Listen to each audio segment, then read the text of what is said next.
4.3 보궐선거가 하루 앞으로 다가왔습니다. 각 당 지도부가 총출동해 막판 유세전에 나서는 가운데 잇따르는 논란이 선거 결과에 어떤 영향을 미칠지 여야 모두 촉각을 곤두세우고 있습니다.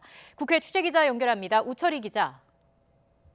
네, 국회입니다. 네, 보궐선거를 하루 앞둔 정치권 움직임 어떻습니까? 네, 여야 지도부는 선거가 치러지는 경남 창원 성산과 통영 고성에 총출동해서 막판 표심 잡기에 힘을 쏟고 있습니다. 더불어민주당 이해찬 대표와 자유한국당 황교안 대표는 통영과 창원으로 가며 지원 유세에 나섰고 바른미래당 손학규, 정의당 이정미 대표는 창원 유세에 집중하고 있습니다. 선거를 하루 앞두고 있는데 변수가 참 많습니다. 먼저 민주당 입장에서는 장관 후보자 낙마와 청와대 인사검증 책임에 더해 집 세 채가 국민 정서에 맞지 않는 것이냐는 등의 해명이 적절치 않았다는 지적도 나와서 신경이 쓰이는 상황입니다. 여기에 어제 서른 최고위원은 장관 후보자들이 50대 후반 정도 되는데 그 연배는 위장 전입이나 부동산 투기 등이 통상적인 사회 분위기였다는 발언을 해서 기름을 부은 꼴이 됐습니다.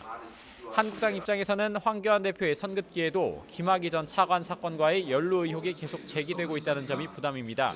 또 어제 오세훈 전 서울시장의 고 노회찬 의원이 돈을 받고 목숨을 끊었다는 발언이 진보층 결집으로 이어질 수 있다는 점, 통영 고성의 지역신문 기자가 한국당 정점식 후보 측 인사에게 돈 봉투를 받았다고 선관위에 신고한 부분도 변수입니다.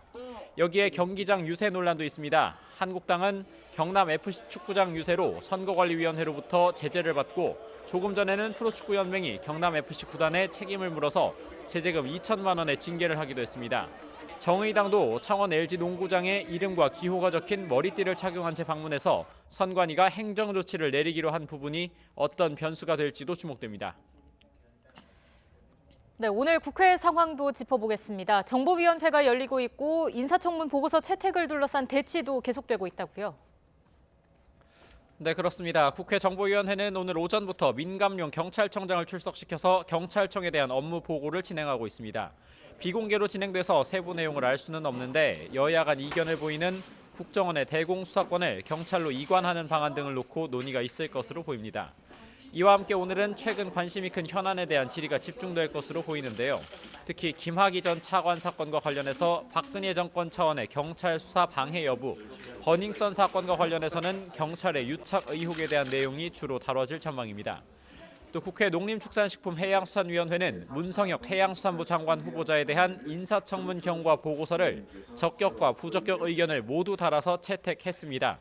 다만 청문회 과정에서 제기된 문성혁 후보자 아들의 한국 선급 특혜 채용 의혹에 대해 한국당이 감사원 감사를 청구해야 한다고 주장했고 민주당은 반대해서 공방이 벌어지기도 했습니다. 문재인 대통령은 오늘 국회에 청문 보고서를 보내달라고 요청할 예정인데 야당은 박영선 중소벤처기업부, 김현철 통일부 장관 후보자에 대한 절대 불가 입장을 고수하고 있어서 보고서 채택을 둘러싼 대치가 이어질 전망입니다. 지금까지 국회에서 YTN 우철입니다.